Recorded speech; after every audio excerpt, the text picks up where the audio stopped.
Oke, assalamualaikum warahmatullahi wabarakatuh. Salam sejahtera untuk kita semua. Jumpa lagi dengan saya ya, di acara ngobrol santai ya, terkait dengan masalah seputar pendidikan. Ini kebetulan kami punya narasumber yang hebat. Ini khususnya untuk memberikan pengetahuan dan sharing belajar bersama tentang inklusi. Khususnya untuk teman-teman guru ya, khususnya untuk teman-teman guru yang ada di Kota Semarang khususnya dan di Indonesia pada umumnya mengenai apa itu tentang inklusi gitu ya.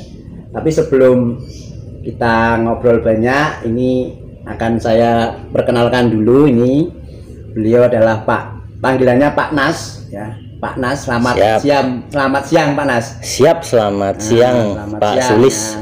Kabarnya gimana nih? Baik. Sehat, alhamdulillah. Seperti biasa. Ini sudah sangat semangat ini. Ini sebelum panjang lebar mengenai inklusi ini, saya tanya dulu Pak Nas. Latar belakangnya dulu, profil pendidikannya gimana, asalnya dari mana, atau mungkin pengalamannya gimana? Oke, siap. Jadi saya ini S1 pendidikan luar biasa. SLB berarti? Bukan, namanya PLB, pendidikan luar biasa. S1 pendidikan luar biasa di Universitas Negeri Surabaya. Oh, Surabaya malah. Surabaya. Jauh Jawa Timur. Padahal kalau asal saya itu dari Boyolali, Jawa Tengah. Boyolali, Jawa Tengah. Boyolali, Jawa Tengah. Kuliah di Surabaya. Kuliah di Surabaya. Awalnya itu saya sudah nggak pengen kuliah. Wah lah, bisa itu. Karena namanya orang desa, saya dari desa, Pak Sulis. Kondisi ekonomi mungkin keluarga kurang memungkinkan. Akhirnya sudah nggak usah kuliah aja, mungkin keputusan keluarga seperti itu. Tiba-tiba dapat panggilan tuh dari saudara bule saya, om saya yang ada di Surabaya. Kebetulan dosen juga di UNESA itu tadi, Universitas Negeri Surabaya, di jurusan atau di prodi PLB. Jadi saya diminta, wes daripada sekolah saya mending kayak melu bule kuliah dulu, katanya dulu seperti itu. Kuliah dulu sambil bantu bule kayak gitu. Oh gitu, jadi sambil bantu sambil karena masih keluarga ya. Karena masih keluarga. Sambil bantu kuliah. Akhirnya saya ditarik tuh ke Surabaya untuk kuliah PLB. Awalnya nggak tahu apa itu PLB. Nggak tahu. S1-nya itu ya. S1-nya awalnya saya nggak tahu PLB itu. Jadi saya simpulkan setelah lulus S1 itu, awalnya saya mungkin tersesat di dunia ke-PLB-an. Saya simpulkan bahwa itu tersesat di jalan yang benar. Tersesat tapi di jalan yang benar. Iya, ini istilah baru. Tersesat di jalan yang benar. S1 tuh sampai 2014 lulus, dimulai dari 2019. Dimulai dari 2019, 2014 lulus. 4,5 tahunan lah kira-kira. Normal ya berarti ya. Sarjana kan 4,5 tahun ya. Normal lah. Ada yang 7 tahun, ada yang lebih dari 7 tahun sampai minta surat permohonan itu tidak ada. Sibuk sekali saya yakin.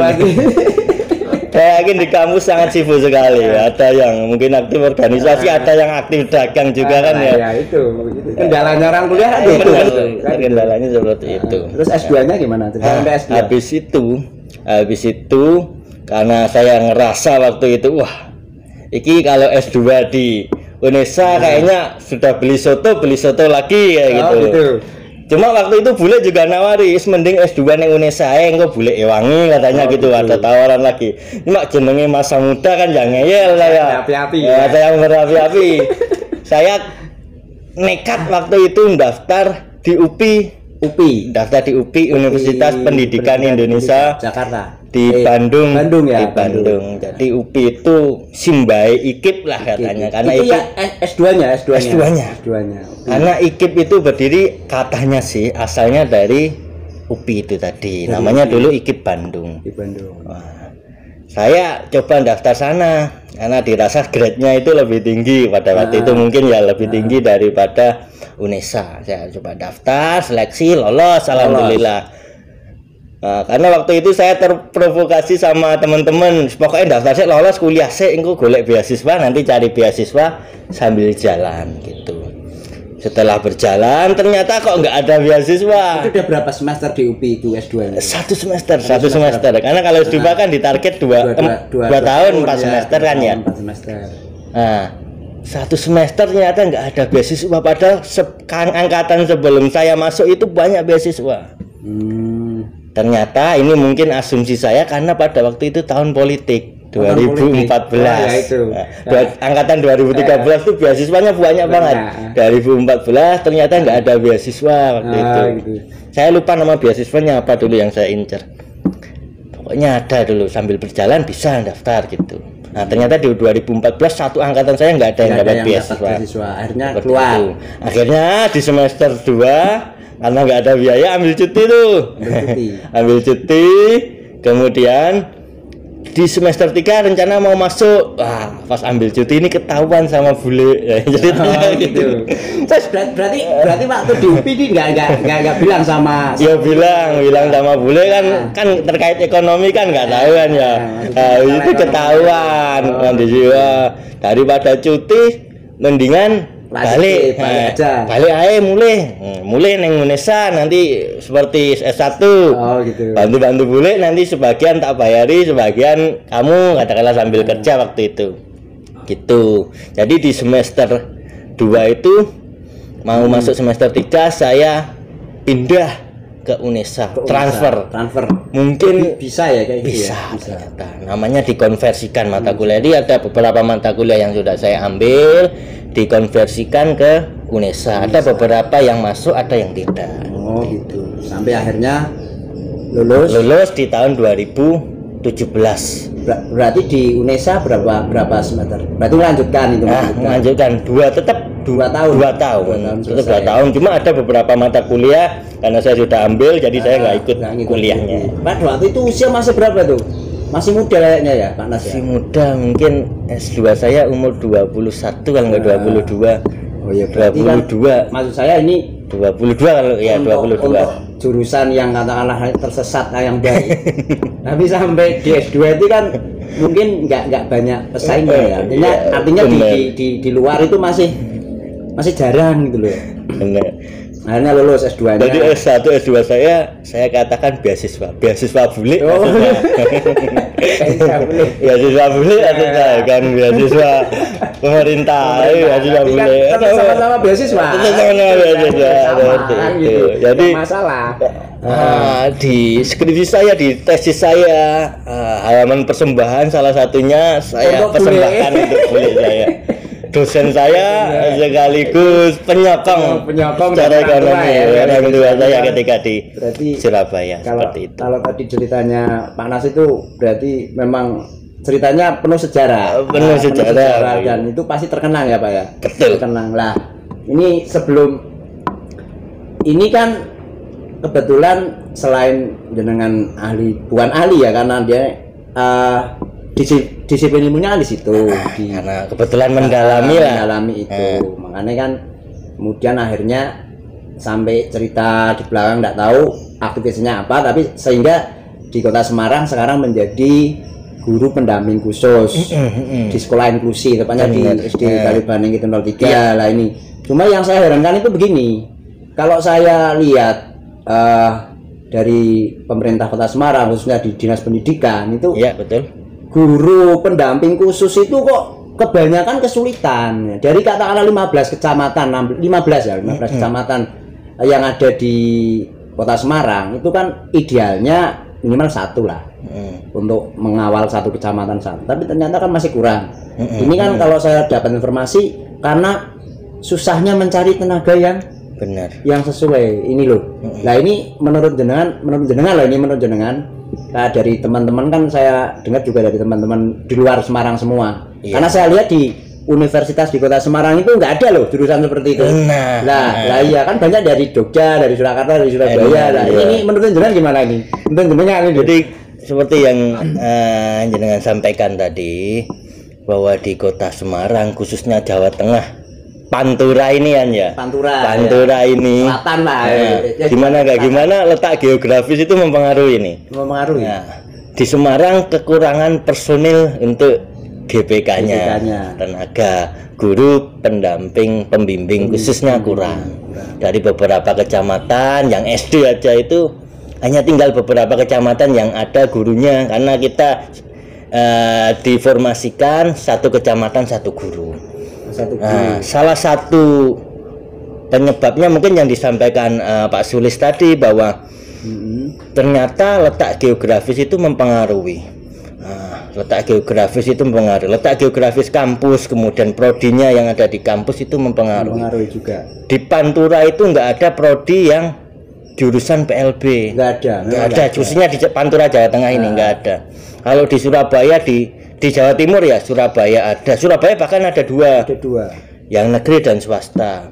Di tengah-tengahnya itu ada Universitas Negeri Malang. Itu ada juga. Kemudian di agak barat itu ada Madiun, itu walaupun swasta, miliknya PGRI. Di timur itu di daerah Jember ada juga. Nah, di Jawa Tengah ini nggak adanya, cuma satu, itu miliknya Surakarta, itu di tengah-tengah kan ya posisinya. Daerah utara nggak ada. Nah, kalau lihat provinsi yang lainnya banyak. Di Jogja, provinsi Jogja yang kecil itu ada dua. Satu negeri, satu swasta. Nah iya, itu makanya kan. Mungkin itu, dampaknya ke situ. Karena saya memandangnya begini, bahwa itu nanti akan berdampak pada proses penanganannya anak-anak di sekolah kan. Apa dianggap ini daerah Jawa Tengah sebelah sini tuh nggak ada tuh anak-anak yang seperti itu. Makanya kan saya mau menanyakan ini ke panjenengan, ke Pak Nas ya, tentang selama ini kan biasanya di sekolah di Kalibanding Ketiga itu kalau nggak salah sudah sebagai pilot project di sekolah inklusi. Benar, iya. Dan saya lihat itu nggak ada guru pendamping khusus kayak sekarang. Dulunya nggak ada kelas yang diberi pelatihan. Benar, iya. Secara disiplin ilmu kan nggak sesuai tuh itu. Benar, iya. Ini dalam kesempatan ini ingin belajar ini dari Pak Nas ini mengenai tentang pemahaman tentang inklusi, karena ini bahwa yang sering didengar oleh masyarakat awam ini, khususnya orang tua ya, atau mungkin guru sendiri, atau mungkin pemerhati pendidikan, bahwa kalau dengar kata inklusi itu kelihatannya itu ada tanda kutip gitu. Benar. Padahal kan sebenarnya itu inklusi itu seperti apa? Mulai ada namanya disabilitas, ada namanya ABK, anak berkebutuhan khusus. Karena cenderungan kan di Kota Semarang ada loh sekolah SLB, sekolah luar biasa. Nah, itu nanti harus apa, ada pembeda atau gimana ini? Tapi sebelum dijawab itu nanti kita angkat dulu, kita minum dulu. Siap. Minum dulu ya. Diminum dulu. Ya, ini kopi kita mantap. Kopi kita mantap Mas Sugeng ini ya. Sponsornya Mas Sugeng luar biasa. Ini menemani perbincangan yang sangat bermanfaat ini. Kita coba dulu. Kantinnya Mas Sugeng ya ini. Oke. Ini sambil santai-santai aja Pak Nas ini. Siap, iya. Jadi saya ingin bertanya ini mengenai sebenarnya apa tuh inklusi, disabilitas, ABK ini sesuai dengan disiplin ilmu yang jenengan pelajari sebenarnya, sehingga tidak terjadi miskonsepsi tentang pemahaman seperti ini. Karena ini kan jarang ada pemahaman seperti ini, karena dari latar belakang tadi tenaga pendidiknya aja nggak ada, apalagi edukasinya juga kurang. Benar, iya kan? Iya. Nah makanya di kesempatan ini saya ingin menggali lebih dalam mengenai inklusi. Iya. Baik. Gimana itu sebenarnya gimana gitu? Kalau berbicara pendidikan inklusif, pendidikan inklusif itu bermula dari yang namanya pendidikan untuk anak disabilitas, sehingga kita perlu paham apa itu disabilitas, itu seperti apa. Disabilitas awalnya disabilitas. Kalau dulu sebutnya itu cacat. Sebutnya cacat. Nah, di dalam beberapa literasi, mungkin di peraturan pemerintah yang lama disebutkan bahwa penyandang cacat itu meliputi 3 kondisi. Meliputi 3 kondisi itu, yang pertama impairment, yang kedua disability, yang ketiga handicap namanya. Nah, impairment ini kondisi di mana penyandang atau anak mengalami kerusakan atau abnormalitas, bahasa lainnya kelainan yang ada pada organ secara anatomi, fisiologi ataupun mentalnya, psikologi. Jadi rusak, contohnya rusak pada rumah siput yang ada di gendang telinganya, atau abnormalitas pada gendang telinganya, rusak pada retina yang ada di mata. Nah, itu adalah impairment, kerusakan atau abnormalitas atau kelainan itu tadi. Organ. Termasuk ya. Kalau misalnya jari juga termasuk hilang dan lain sebagainya. Nah, itu definisi impairment, kurang lebihnya seperti itu. Habis itu masuk ke disability. Sekarang sudah diserap ke bahasa Indonesia jadi disabilitas. Kalau disabilitas itu dampak daripada impairment. Kalau tadi kerusakan pada rumah siputnya, dampaknya apa? Kehilangan fungsi pendengaran. Kalau tadi kelainan pada retinanya, katakanlah, dampaknya apa? Kehilangan fungsi penglihatan. Itu disabilitas. Jadi disabilitas bicara terkait kekurangan atau ketidakberfungsian atau kurang berfungsi atau kehilangan fungsi, kurang berfungsi atau kehilangan fungsi daripada organ itu tadi, secara fisiologis, mental ataupun anatominya. Jadi itu disabilitas. Jadi disabilitas terkait kurang fungsi atau tidak fungsi. Yang terakhir itu handicap. Handicap itu dampak daripada dua itu tadi, dampak dari impairment, dampak dari disability. Dampak dari kerusakan rumah siput, kemudian kekurangan pendengaran, dampaknya apa? Kesulitan komunikasi. Ya kan ya. Itu bicara terkait peran sosial. Jadi satu rangkaian. Dampak dari kerusakan retina, katakanlah, kemudian tidak bisa melihat, dampaknya apa? Tidak bisa mobilitas atau kesulitan mobilitasnya ada hambatan, mau pindah pindah tempat dari satu ke tempat yang lainnya mengalami hambatan. Itu handicap. Yang jadi pertanyaan sekarang, apakah handicap itu selalu dilalui dengan impairment dan disabilitas? Enggak, ternyata enggak, hambatan sendiri bisa. Jadi orang yang tidak memiliki impairment dan disabilitas bisa mengalami handicap. Contohnya seperti ini.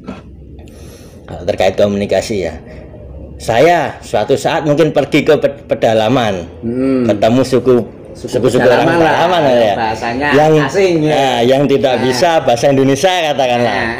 Sedangkan saya tidak bisa bahasa daerah tersebut, kemudian ketemu kan saya mengalami hambatan. Sulit komunikasi, kan ya. Padahal organnya lancar, fungsinya juga secara fungsi lancar, tapi terhambat oleh fungsinya itu tadi. Terhambat karena handicap itu tadi.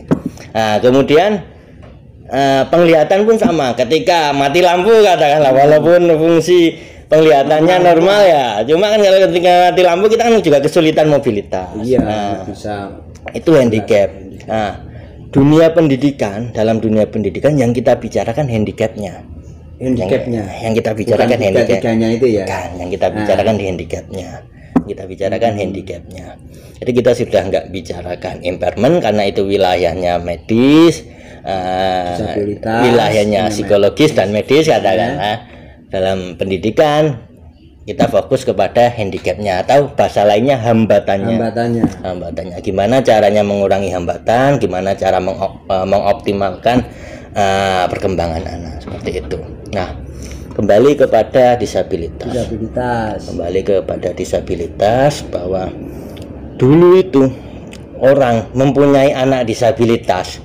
Dulu orang ketika mempunyai anak disabilitas dianggap sebagai karma. Dianggap sebagai karma. Jadi cenderung disembunyikan di dalam rumah.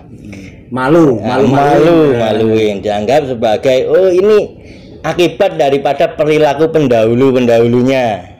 Orang tuanya atau mungkin melakukan kesalahan, sehingga anaknya lahir, kalau dulu mengatakan cacat. Cuma lambat laun semakin berkembangnya ilmu pengetahuan, khususnya pengetahuan sosial, kemudian semakin banyaknya organisasi-organisasi internasional yang ngurusi sosial, apalagi dampak perang, mereka mulai dirangkul anak-anak yang disabilitas, penyandang disabilitas, kalau dulu nyebutnya cacat, mulai dirangkul, dirawat dengan dibuatnya sebuah panti, dengan dibuatnya sebuah asrama. Termasuk korban-korban perang juga dirawat.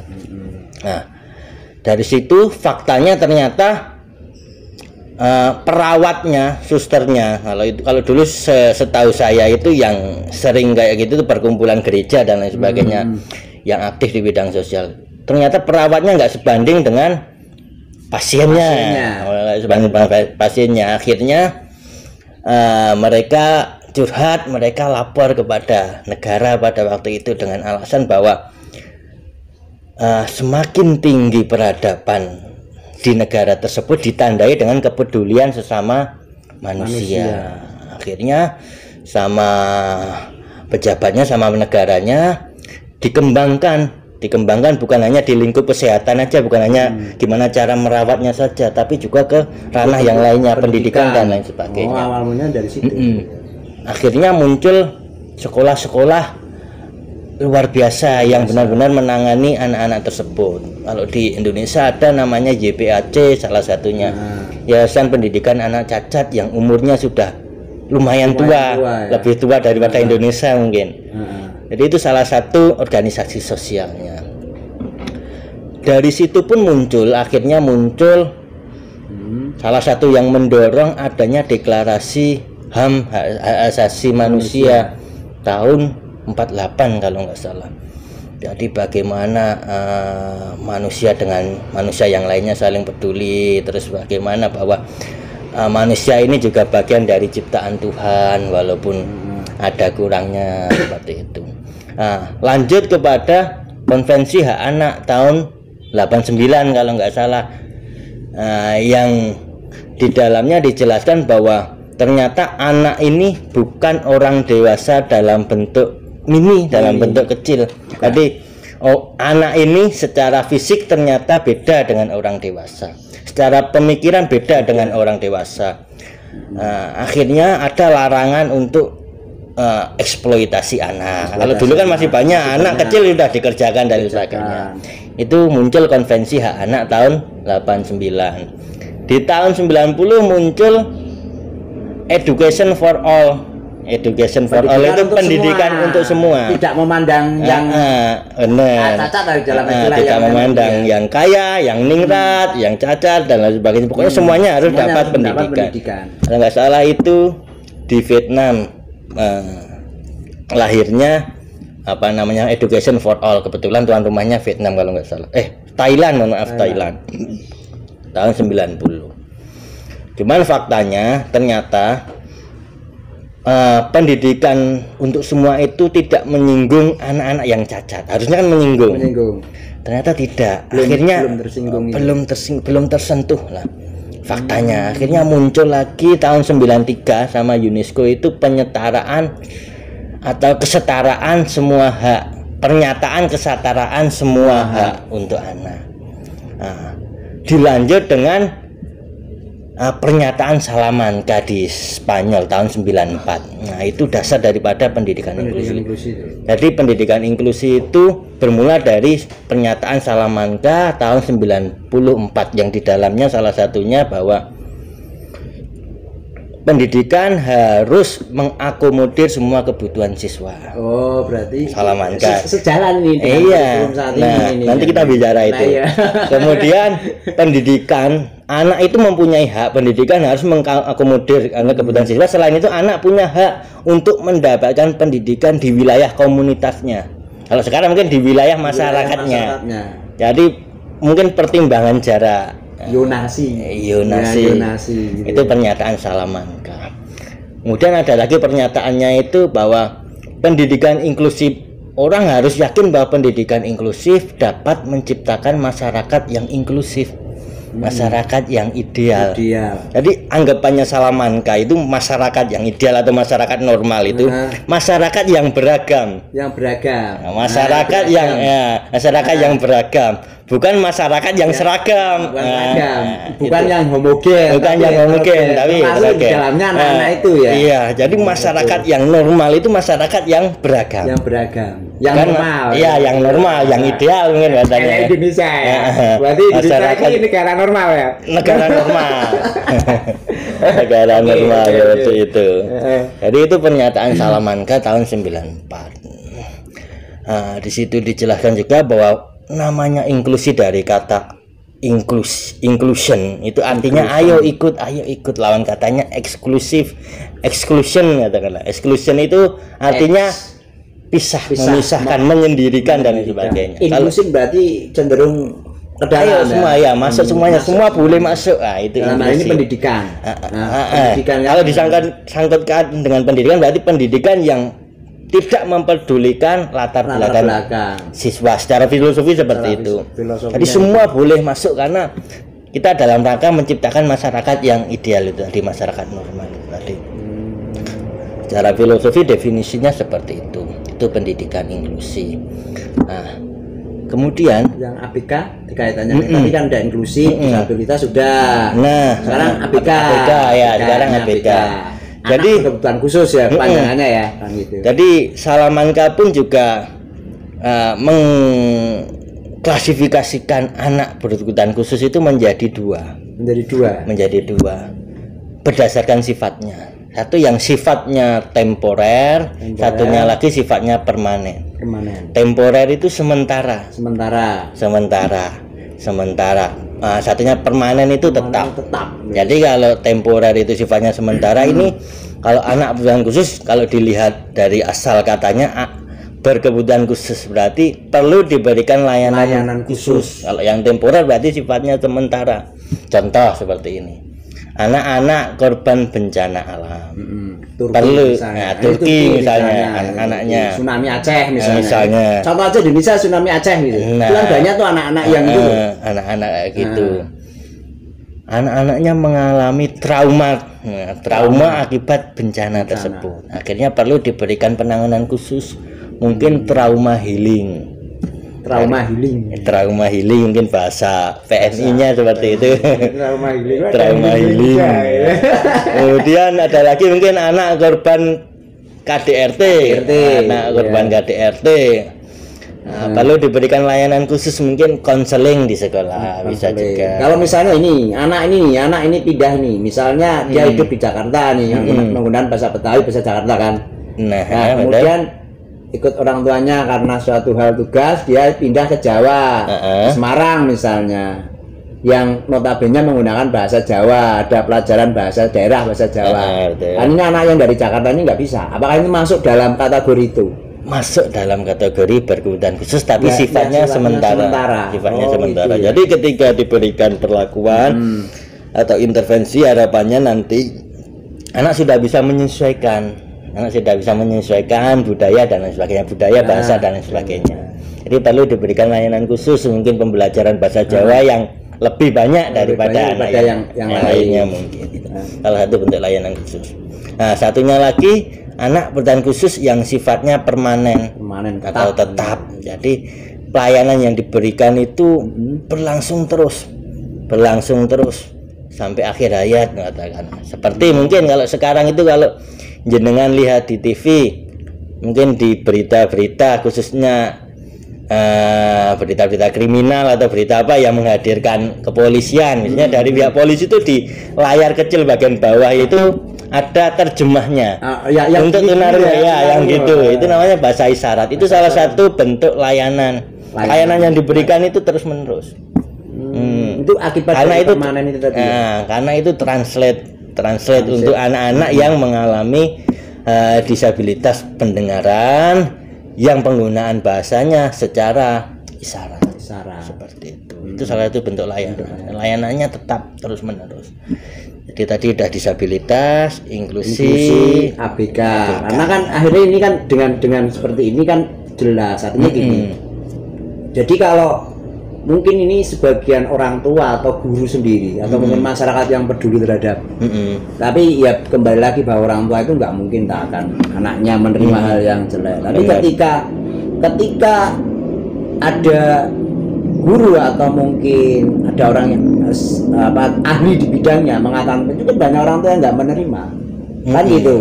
Padahal ya itu tadi bahwa pemahaman awalnya itu kan bahwa inklusi itu hal yang negatif, jadi ini kan perlu diedukasi kan gitu. Benar. Nah, dengan demikian kan ternyata yang mendapat layanan khusus itu bukan anak-anak yang cacat, mohon maaf, bukan anak yang ini, tapi dari temporer permanen itu bisa layanan. Jadi berarti kalau saya amati itu, kalau saya lihat ya khususnya di kita hampir di kota Semarang itu berarti kan hampir semua anak punya seperti itu. Betul. Iya kan? Hampir semua anak punya masalah kebutuhan khusus. Benar. Ya. Kalau misalnya ini anak cerdas anak cerdas berada di sekolah atau di kelas yang anak-anaknya itu katakanlah normal. Apakah anak cerdas itu juga termasuk dalam kategori anak berkebutuhan khusus? Kan tadi mendapat layanan khusus. Benar. Nah, kan itu. Artinya berarti masuk gitu ya. Artinya ben tidak terjadi miskonsepsi gitu kan tadi. Ya, itu juga bagian daripada anak berkebutuhan khusus. Jadi kalau tadi ada yang mungkin kalau didefinisikan disabilitas itu ada yang intelijen di bawah rata-rata, ada yang intelijen di atas rata-rata. Jadi anak disabilitas termasuk anak berkebutuhan khusus yang sifatnya permanen. Nah, yang intelijensinya di atas rata-rata, yang cerdas tadi, tentu ketika dikasih materi seperti usianya katakanlah seperti anak yang lain, dia akan merasa bosan. Aku sisa kok aneh. Aku sisa ngopo nggak harap ngene. Nah, tentu gimana caranya guru memberikan layanan yang berbeda semua, sesuai dengan kebutuhannya. Mungkin bisa ditingkatkan materinya. Nah, ini kalau atau diperdalam materinya. Nah, kalau lebih spesifik misalnya ini kan ini banyak nih kenyataannya ini. Mungkin banyak guru yang mengeluh ini anak usia kelas 5, kelas 4 yang seharusnya dia perkalian juga belum lancar, menulisnya belum rajin, belum bisa membedakan huruf, membacanya juga belum lancar. Apa ini bisa dikategorikan sebagai anak berkebutuhan khusus atau mungkin bagaimana itu? Kalau kayak gitu kasusnya dulu. Bisa dimasukkan dalam anak berkebutuhan khusus kalau dilihat definisinya tadi. Anak berkebutuhan khusus, cuma kalau dilihat mungkin sifatnya temporer. Ketika sudah diberi pelayanan, mungkin akibat pandemi kemarin ya Mas ya. Pandemi lah. Pandemi ya. Tidak masuk sekolah, tidak ketemu gurunya hampir 2 tahun ya. Di rumah mungkin ada yang beberapa, kita tidak mungkiri, ada yang beberapa tidak belajar, los saja sama orang tuanya, di los ya. Hingga tidak demek buku sama sekali mungkin ada. Akhirnya dia begitu masuk katakanlah kelas 3, kelas 1 dia belum bisa baca, prai 2 tahun, libur 2 tahun, kelas 3 tetap nggak bisa baca, nggak pernah berubah. Itu dapat layanan khusus. Itu perlu diberikan layanan khusus. Harapannya nanti setelah diberi layanan khusus, kembali bisa mengikuti seperti teman-teman yang lainnya bisa baca dan sebagainya. Jadi perlu diberikan layanan khusus seperti itu. Berarti jelas sekarang berarti selama ini kan jadi tabuan gitu. Bener. Oke, ini tadi udah dijelaskan oleh Pak Nas ini panjang lebar dari sejarah dan sebagainya. Ini nanti tinggal sesi yang kedua nih Pak Nas, ini ada tentang kondisi pendidikan inklusi di Indonesia. Tapi nanti dulu, jangan dijawab dulu. Kita minum dulu lah. Oh ya, siap. Kali sejenak gitu ya. Supaya ringan gitu loh. Gitu, kita minum dulu. Dan ini terima kasih Pak Sugeng.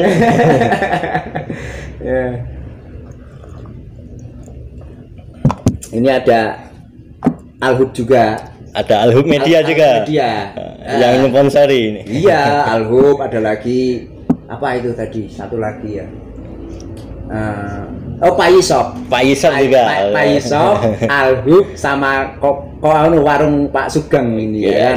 Warung Pak Sugeng. Nah, ini mumpung ada narasumbernya luar biasa, ini jauh-jauh dari Surabaya datang ke Semarang ini suatu kehormatan ini ya. Oke, ini sambil santai-santai ini ya. Ini tadi terkait sudah mengenai inklusi disabilitas, ABK sudah dijelaskan panjang lebar oleh Pak Nas. Nah, sekarang kita tarik ke realita di negara kita. khususnya di Kota Semarang lah katakanlah. Kalau sampai jauh di Indonesia itu mungkin kita agak luas ya, tapi nggak apa-apa sih. Tapi bagaimana sih kondisi pendidikan inklusi khususnya di Kota Semarang gitu aja. Di Kota Semarang itu menurut Pak Nas itu gimana dengan melihat data-data atau fakta-fakta selama ini kan sudah sering lah melihat di sekolah-sekolah di Kota Semarang. Kalau selain ngajar di sini juga ada sekolah lain kan ya ajar Pak Nas kan. Nah ini bisa jadi mungkin jadi komparasi untuk ini. Baik, iya. Gimana kira-kira ini? Jadi gini, seperti yang saya sampaikan tadi, kondisi pendidikan inklusi yang ada di Indonesia sebenarnya saya agak sedikit menyesal dengan akhir-akhir ini. Mungkin kalau jenengan guru penggerakkan sekarang sudah mulai ada transformasi pendidikan, pergeseran paradigma dari pendidikan yang berorientasi pada guru kepada pendidikan yang berorientasi pada anak, anak. Jadi kita itu kembali ke posisi awal sesuai dengan filosofinya KHD. Kembali ke posisi awal. Posisi zamannya KHD berarti kan ya. Berarti kita mungkin saya katakan kembali ya tadi kembali kerahnya. Padahal yang saya sampaikan di awal tadi saya dapat literasi itu dari luar negeri, dari pernyataan Salamanca itu tahun 94. Padahal kalau kita mungkin berpegang teguh pada filosofinya KHD, definisi KHD, kita sudah menjalankan inklusi sebelum Salamanca dicetuskan. Harusnya. Tapi baru-baru ini mungkin kata-kata inklusi dari dulu diagung-agungkan, tapi pelaksanaannya ya baru-baru ini. Kurikulumnya belum mendukung. Coba kalau kita menjalankan filosofinya KHD sejak tahun berapa itu KHD 1940-an mungkin ya. Kalau nggak salah 40-50-an lah. Pelopor pendidikan kita KHD itu mencetuskan. Dari definisinya pun sudah kelihatan. Menuntun segala kekuatan kodrat. Namanya menuntun ini berarti yang menuntun guru, sekolah, orang tua ini berkewajiban menuntun katakanlah. Masyarakat berkewajiban menuntun kodratnya anak. Segala kekuatan kodrat. Jadi segala berarti kan semua. Kekuatan kodrat itu potensi. Loh, bentar ini saya potong dulu. Ya. Kalau dulu saya pernah dengar cerita dan baca. Ya. KHD itu juga punya anak yang mengalami inklusi. Namanya Nyi Asih kalau nggak salah. Itu ada di bukunya diceritakan bahwa anaknya itu mengalami ya nggak sekedar hambatan. Mungkin itu padahal itu jauh dulu sebelum. Mungkin seperti itu. Jadi kalau menurut jenengan kembali ke KHD lagi. Realitanya lah. Ini yang membuat kecewa jenengan. Kenapa itu kok menyesal? Kenapa baru sekarang? Baru sekarang digaungkan lagi kalau dari dulu itu. Iya. Karena dilihat definisinya itu segala kekuatan kodrat. Jadi semua potensi yang dimiliki anak. Jadi bukan potensi yang menonjol aja.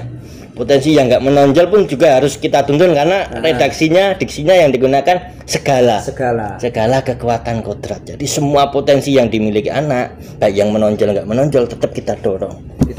Yang menonjol tetap didorong maju, lebih maju. Yang kurang menonjol tetap kita dorong. Seperti itu. Agar apa? Agar selamat dan bahagia menurut definisinya KHD.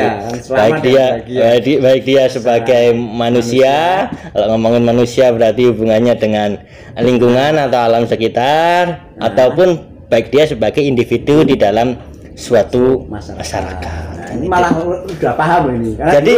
Jadi inklusi itu sudah muncul. Kalau misalnya sekarang kurikulum merdeka itu arahnya ke situ, itu berarti agak ketinggalan dengan inklusi. Bisa jalan seperti itu tidak? Kita telat menyadari. Oke, saya komparasikan dengan seperti ini di guru penggerak yang lagi ramai itu kan pembelajaran berdiferensiasi, ya kan, pembelajaran yang mengakomodir kebutuhan anak, ya, dengan adanya apalah macam-macam itu. Nah, kalau dari jenengan tadi bahwa itu sebenarnya sudah dilakukan jauh-jauh hari di inklusi. Betul. Betul. Sudah berarti sudah jauh dilakukan tahapan-tahapan rancangan pembelajaran diferensiasi itu di inklusi. Cuma istilahnya bukan diferensiasi ya. Bukan diferensiasi. Mungkin berdasarkan Salamanca Statement tadi kita sudah pembelajaran berorientasi pada siswa sehingga layanan diberikan pun layanan kebutuhan khusus. Istilah yang kita gunakan itu pembelajaran individual. Pembelajaran individual. Wah, ini misalnya jadi bahas bukan siswanya yang individu, bukan, tapi pembelajarannya yang di individual. Pembelajarannya individual. Jadi materinya sesuai dengan kebutuhannya dalam rangka memenuhi kebutuhan siswa itu tadi. Gitu ya. Kalau di diferensiasi itu di guru penggerak yang saya pelajari itu kan sebelum merancang pembelajaran diferensiasi itu kan harus melakukan diagnostik ya, baik itu secara kognitif maupun non kognitif. Nah, tapi kalau saya lihat di inklusi itu kan lebih cenderung ada juga selain itu pasti itu ditambah dengan kajian psikolog, psikiater, betul ya? Betul. Jadi di kami itu yang kita lakukan itu asesmen meliputi 2 asesmennya, akademik dan non akademik. Non akademik kita namai lain dengan perkembangan. Jadi kalau akademik kita bicara calistung, baca, tulis dan hitung, baca permulaan, kemudian baca lanjutan. Menulis permulaan ada menulis lanjutan, kemudian berhitung permulaan dari mulai mengenal benda sampai berhitung lanjutan mengoperasikan lambang bilangan. Itu untuk akademik. Kemudian ada yang non akademik, kita namai dengan perkembangan, asesmen perkembangan, meliputi paling enggak ada 4. Ada sosial emosional terkait kondisi sosial siswa dan emosi siswa, itu ya. Ada kognitifnya, ada psikomotoriknya, yang terakhir ada bahasanya. Mungkin ada beberapa literasi yang menggabungkan bahasa kepada sosial emosional, nggak ada masalah kalau menurut saya gitu.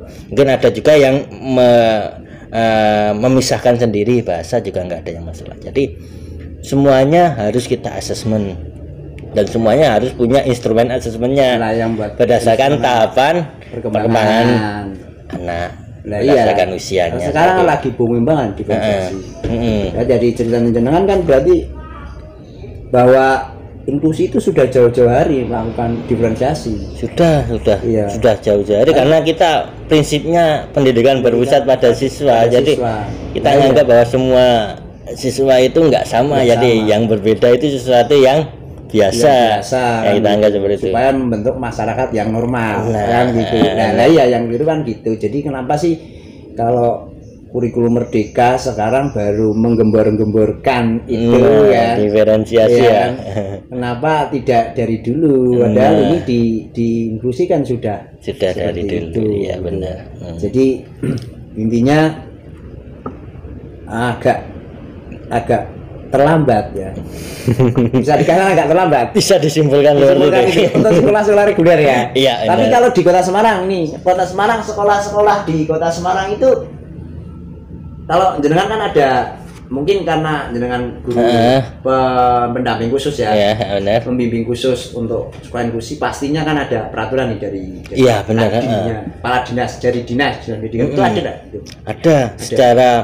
Secara filosofi kan kalau pendidikan inklusi kita harusnya kan memasukkan semua siswa tanpa pandang latar belakang, tanpa pandang bulu ya. Cuman saat ini dinas membatasi karena mungkin keterbatasan SDM, keterbatasan fasilitas sarana prasarana. Kita batasi dulu siswa-siswa yang dapat diterima di sekolah dengan pendekatan inklusi ini. Kalau yang mengalami secara psikologi kondisi disabilitasnya tunagrahita, mentok bisa keterima itu di kategori tunagrahita sedang. Kategori sedang dengan dibuktikan dengan tes psikologi dari psikolog. Untuk yang disabilitas yang lainnya boleh masuk, tapi syaratnya harus intelijennya normal rata-rata berarti ya, rata-rata intelijennya rata-rata itu baru bisa masuk sekolah inklusi. Kalau enggak rata-rata, mohon maaf, kalau yang tunagrahita di bawah sedang masuk ke berat kita susah, nggak bisa. Belum jadi untuk masuk di sekolah inklusi itu pun juga ada sistem, ada aturannya ya. Ada aturannya. Kalau misalnya itu di bawah itu dia masuknya sementara kita dorong untuk masuk ke SLB. Kita rekomendasikan untuk SLB karena normalnya berapa tuh itu IQ, bukan IQ ya, kemampuannya ya. IQ-nya ya itu ya. IQ-nya. Berapa? Karena psikologi dia berbicara IQ. IQ menurut skalanya Wechsler. Ada yang ngomong Wechsler, tulisannya Wechsler. Ada yang kemudian ada miliknya Binet juga. Itu 90 rata-rata. Itu rata-rata 90 itu rata-rata. Ada rata-rata bawah itu 80 itu rata-rata barat. Ada rata-rata atas berarti 100 mental. Yang 90 ke bawah untuk yang disabilitas selain tunagrahita, mungkin yang tunarungu, kemudian tunanetra, mohon maaf belum bisa diterima. Seperti itu. Gitu ya. Oke, Panas. Ya. Udah panjang banget udah. Kurang lebih 1 jam ini. Wah, ini kalau diteruskan 2 hari. Iya benar. Ini baru apa ya, tentang sekelumit tentang inklusi, nanti kulitnya saja penerapannya. Penerapannya gimana? Nanti kan juga mungkin di suatu kesempatan ada penerapannya tuh gimana di kelas. Iya. Nanti kita kupas satu-satu penerapannya. Iya dong, dikupas gimana tuh actionnya guru pendamping khusus dengan guru kelas, kolaborasinya seperti apa, dengan orang tua nanti seperti apa. Ini kita ada sesi selanjutnya nih. Iya benar, harus ada itu sesi selanjutnya. Oke, Pak Nas ini. Oke. Berhubung ini tadi ya kita sedikit-sedikit lah, kalau belajar terlalu banyak kan baik. Benar. Ya kan? Ya. Nanti bawa tabula rasa. Kalau tabula rasa itu ya, kita bukan mengesok kita kan harus pelan-pelan gitu. Jadi saya minta satu untuk closing statement aja lah terkait dengan inklusi. Ya, statement aja. Jadi dengan yang menyembuhkan sendiri gitu. Pendidikan inklusi itu pendidikan yang merangkul, mengajak semua semua siswa untuk masuk tanpa pandang latar belakang. Secara filosofi seperti itu. Konsekuensinya berarti menganggap bahwa perbedaan ini sesuatu hal yang normal, yang biasa, sesuatu hal yang normal, lumrah dan biasa. Apalagi kalau dilihat ke belakang, semboyan negara kita Bhinneka Tunggal Ika, selaras sejalan. Jadi yang berbeda-beda itu tetap satu jua. Jadi kalau dari saya, berbeda itu sudah sesuatu yang biasa, nggak usah dibanding-banding nggak usah disaing lagunya Farel Prajoga seperti itu. Pak Sulis. Jadi oke lah, itu tadi para guru dan rekan-rekan pendidik atau mungkin pemerhati pendidikan ya, tadi sudah disampaikan banyak panjang lebar ini sampai lupa kopinya nggak diminum ya. Ambil minum tangin inklusi ini ya. Mudah-mudahan dengan obrolan ini bisa bermanfaat untuk khususnya untuk pengetahuan saya ini dan umumnya ya untuk rekan-rekan guru, khususnya untuk guru Kalibanding itu 03 ini. Iya. Jadi umumnya lagi ya biar semua tahu, karena ini menurut saya perlu diedukasi ya. Jadi makanya sangat ini penting gitu, penting. Jadi saya juga tidak ingin berbagi itu hanya untuk saya saja, tapi jenengan berbagi itu harus punya yang luas. Iya, jangan yang ini. Iya, lulusan guru penggerak harus gitu. Loh, gitu. Bergerak dan menggerakkan. Ini saya ini termasuk digerakkan ini. Jadi Mas Sulus ini, Pak Sulus sudah bisa menggerakkan saya minimal. Minimal ya. Gitu. Minimal sudah bisa menggerakkan. Nanti yang lainnya mungkin sudah ikut bergerak juga. Jadi bisa sedikit lah. Artinya kan kita harus jadi bagian transformasi pendidikan. Benar, ya kan. Ya dari tingkat yang rendah dulu lah kan gitu. Makanya masih tetap di podcast SD Kalibanding itu 03 membahas seputar tentang pendidikan terkini dan up to date. Tetap semangat dan jaya. Sekian saya akhiri dulu. Terima kasih Pak Nas atas penjelasannya. Sama-sama, dan kita jumpa lagi di lain kesempatan. Apabila ada hal-hal yang kurang berkenan itu dari saya sendiri. Kalau ada baiknya mari kita gunakan. Kalau ada kekurangnya ya mohon saran dan kritiknya untuk masukan kami berikutnya. Sekian. Terima kasih, saya akhiri podcast Kalkit 03 Jaya. Sekian. Wassalamualaikum warahmatullahi wabarakatuh. Mantap.